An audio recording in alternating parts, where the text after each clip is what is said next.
கரையிலே கீழேந்து கொஞ்சம் மணல் எடுத்துட்டார் ஒரு கை நிறைய. அதை எடுத்து மேலே காட்டினார். எத்தனை மணல் என் கைக்குள்ள இருக்குன்னு சொல்லுன்னார். அவன் சிரிச்சு ஏதோ குழந்தை தெரியாம கேட்கறது. எத்தனை மணல் இருக்குன்னு ஆறால சொல்ல முடியும்? 1ன்னு சொல்றதா, 10ன்னு சொல்றதா, 10,000ன்னு சொல்றதா? பிள்ளாய் அறியாத்தனத்தோட கேள்வி கேட்கிறேன். எத்தனை மணல்னு சொல்ல முடியாது. உன்னால மட்டும் சொல்ல முடியுமா? முடியாதுன்னார் வந்திருந்த சர்வவிஜ்ஞாட்டன். பட்டர் சமாதானம் சொன்னாராம், இந்த கையில இருக்கிற மணல் எத்தனைன்னு சொல்ல தெரியாது. நீ எங்க சாஸ்திரம் படிச்சு யார போய் ஜெயிச்சிரு போறான்னு எனக்கு தெரியலையே, ஏன் நீ தான் சொல்லேன்னு கேட்டான் சர்வைக்கப்பட்டான். கையில இருக்கிற மணல் எத்தனை மணல்னு சொல்ல வேண்டாம், பிடி மணல்னு சொல்ல தெரியுமோ இல்லையோ, அது கூட நீ சொல்லலையே. எத்தனை 10,000 10 லட்சமான்னு நான் கேட்கல. பிடிக்குள்ள அகப்பட்ட மணல் பிடிமணல், அதை சொல்ல தெரிஞ்சிருந்தான்னா உனக்கு சர்வஜன்னு சொல்லுவேன். அதே போல எத்தனை திருநாமங்கள்னு சொல்ல வேண்டாம், பரத்வம் சௌலபியம் பிரிச்சு விடலாம் இல்லையா. இதெல்லாம் மேன்மைக்கு தகுந்த திருநாமங்கள், இதெல்லாம் எளிமைக்கு தகுந்த திருநாமங்கள். அந்த மேன்மை எளிமையை தான் நம்மாழ்வார் சேர்த்துட்டார். யாருமோன் நிலைமை என்னன்னா அறிவழிய எம்பெருமான், யாருமோன் நிலைமை என்னன்னா அறிவெளிய எம்பெருமான். ரொம்ப பெரியவனும் தெரிஞ்சுக்க முடியாது, ரொம்ப சாதாரணப்பட்டவனும் தெரிஞ்சுட்டு போடலாம். இந்த ரெண்டுமே முக்கியம். இப்போ பெரிய தேவர்கள்லாம் காத்திருந்தா. நேத்தி கதை பார்த்தோமே, கஜேந்திராழ்வான ரட்சிக்கிறதுக்காக பெருமாள் ஓடச்சே, பெண்ணுலாம் சடையினாலும் பிரமனு முன்னை காண்பான், எண்ணிலா ஊழி ஊழி தவம் செய்தார் வெள்கி நிற்ப. தபஸ் பண்ணிட்டு அத்தனை பேரும் வெட்கப்பட்டு தலை குனிஞ்சு விட்டான். இவன் நம்மால பார்க்க முடியலேன்னு. இப்படியே பெரியவர்களால கூட பார்க்க முடியாது போடும். இதே ஒரு சின்ன மோர்காரி ஒத்தி, இந்த தயிர் மோர் பழம் இதெல்லாம் வித்துன்னு இருக்கிறவள் சுவாமி ராமானுஷருடைய மடத்துக்கு ஒரு நித்தியப்படி மோர் கொடுப்பலாம், தயிர் கொடுப்பலாம். 30 நாள் குடிச்சு முடிச்சா மோர் கொடுத்து ஆயிடுத்து. 31வது நாள் பணம் கொடுத்து அவளுக்கு காசை கொடுத்து அனுப்பணும் இல்லையோ. ராமானுஜர் தன் பிரதான சிஷ்யர் முதலியாண்டான்னு திருநாமம். அந்த முதலியாண்டான் இடத்தை சரி காசை கொடுத்து அனுப்பிச்சிருந்தார். முதலியாண்டான் காசு எடுத்துன்னு வந்து அவ கையில கொடுத்தார்.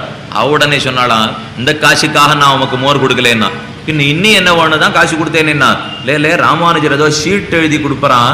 அந்த ஷீட்டை திருமலையப்பன் இடத்துல கொண்டு போய் கொடுத்தா உடனே மோட்சம் கொடுக்கறதா நான் கேள்விப்பட்டேன்.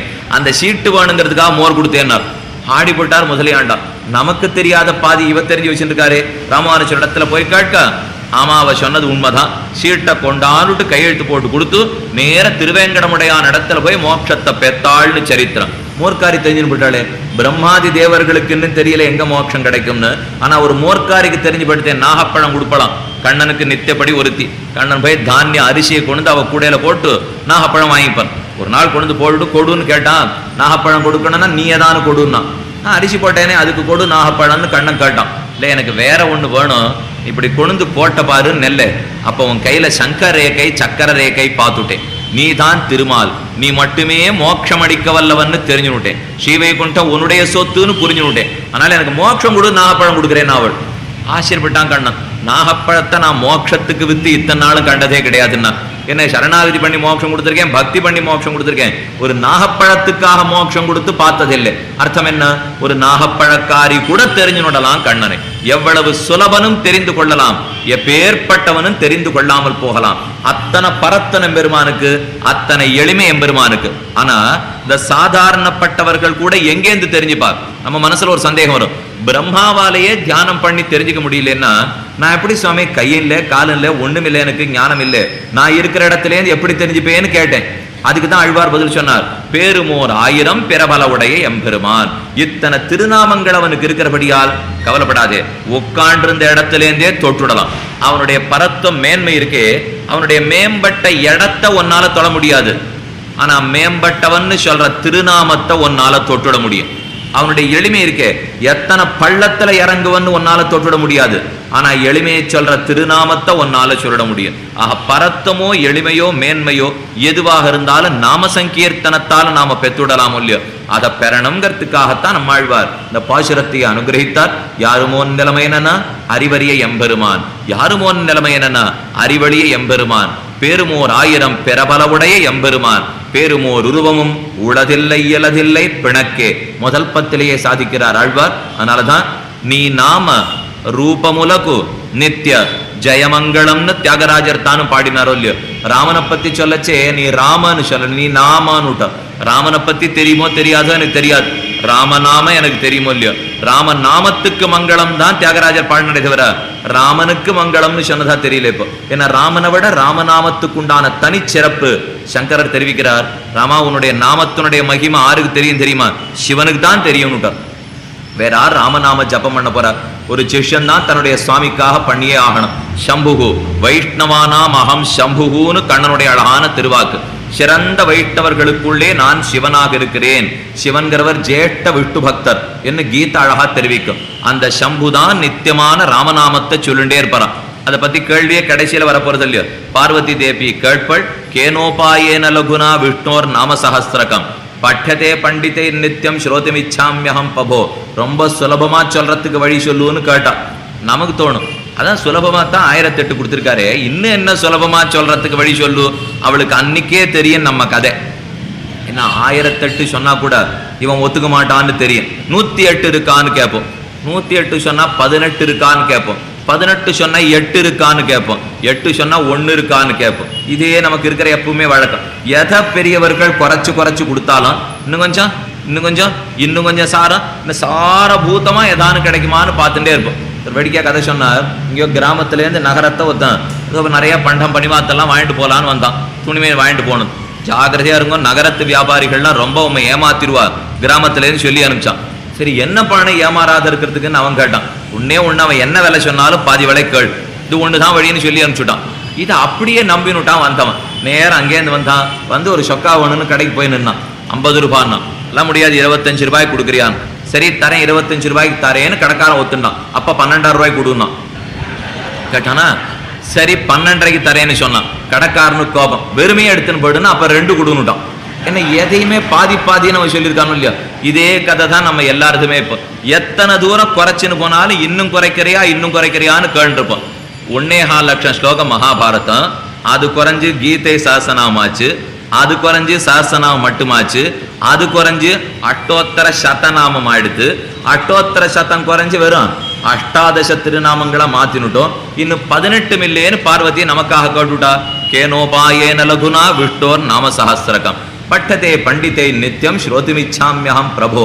சுலபமா சொல்றதுக்கு வழி உண்டான்னு கேட்க சமாதானம் பரமசிவனார் சாதிக்கிறார். ஸ்ரீராம ராம ராமேதி ரமே ராமே மனோரமே சஹஸ்ரநாம தத்துல்யம் ராமநாம வரானனே. ராமநாமம் ஒன்னே போரும், அது 1000 நாமத்துக்கு நிகர் என்று காட்டி கொடுத்ததே பரமசிவனார் தானே. அதனால சங்கரர் சாதிக்கிறார், ஹே ராம ஆருக்கு தெரியும், ஜானாதி தவ ராம நாம ருச்சிர் மகேஷா. ஜானாதி மகேஷா, மகேஷனான சிவனுக்குத்தான் தெரியும் எது தவ நாம ராம ருச்சிர் மகேஷா. ராமனே உன்னுடைய நாமம் எவ்வளவு இனியதுங்கிறது ஆருக்கு தெரியும், பெரியவரான பரமசிவனாருக்குத்தானே தெரியும். அதனாலதான் பார்வதி தேவி சொன்ன உடனே பதில் சொல்லிட்டார். அவர் ஒன்னும் யோசிக்கல, சல்லடத்தட்டை தேலட.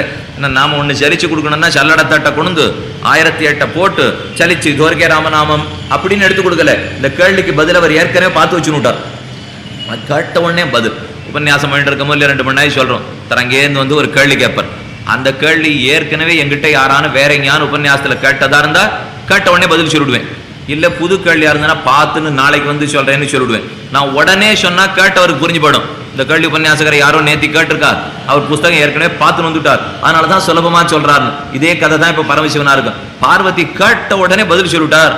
அப்ப முன்னாடியே பார்த்து வச்சுட்டு இருக்காருன்னு தான் அர்த்தம். ஸ்ரீ ராம ராம ராமேதி ரமே ராமே மனோரமே. இது நடந்ததே அயோத்தியிலே திரேதாயுகத்துல நடந்த கதை. அங்க ராமாயணத்துல அழகா தெரிவிக்கிறார் வால்மீகி பகவான். ராமோ ராமோ ராமயதி பிரஜானாம் அபவன் கதாக ராமபூதன் ஜெகதபூத் ராமே ராஜ்யம் பிரசாசதி. அந்த ஊர்ல ராமனுடைய திருநாமத்துக்கு அத்தனை ஏத்தம். ராமோ ராமோ ராமயதி பிரஜானாம் அபவன் கதாக. ஊர் முழுக்க ராமனுடைய பேரையே தான் சொல்றதான், ஊர் முழுக்க ராமனுடைய கதையே தான் சொல்றதான். ராமபூதன் ஜெகதபூத், ராமனாகவே ராஜ்யம் அத்தனையும் மாறிவிட்டதாம். ராமே ராஜ்யம் பிரசாசதி, ராமராஜ்யம் உலகம் முழுக்க நடக்க ஆரம்பித்தது. ராமராஜ்யம்ங்கிறது வெறும் அயோத்தின்னு ஆறு நினைச்சிட வேண்டாம். பாரத தேசம் முழுக்கவே ராமராஜ்யம் தான். ஒரு அயோத்திக்கு இத்தனை பாடுபட்டு இருக்கும். வால்மீகி ராமாயணத்தை ஒழுங்கா தேடி பார்த்தா நிலத்தை தேடுறத ராமாயணத்தை தேடலாம். அப்ப தெரியும் எது உண்மைங்கிறத பத்தி. ஏன்னா நாம இப்ப ஏதோ பூமியில போய் தேடிட்டு இருக்கோம். பூமியில தேடினா எதுவுமே கிடைக்கவே கிடைக்காது. சாஸ்திரத்தை தேடினா தான் கிடைக்குமே தவிர சாஸ்திரத்தை நம்புறவன் ஹிந்துவா இருந்தா போரும். பூமியை நம்புறவன் ஆறு இப்ப தேவையும் கிடையாது.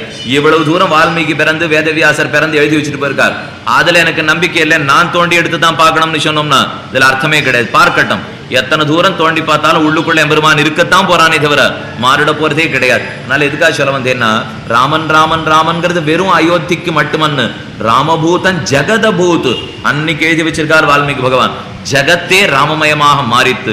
ராமபூதன் ஜெகதபூத் ராமே ராஜ்யம் பிரசாசதி. ராமனுடைய ராஜ்யம் தான் ஜெகத்தத்தனே நடந்ததுன்னா நடந்தே தீரும். ஒரு பாரத தேசத்துல நடக்கிறது போய் பெரிய விஷயமா? ராமராஜ்யம்னா ராமன் ஒன்னு அரியாசனத்துல உட்காந்துக்கணும்னு தேவையில்லை.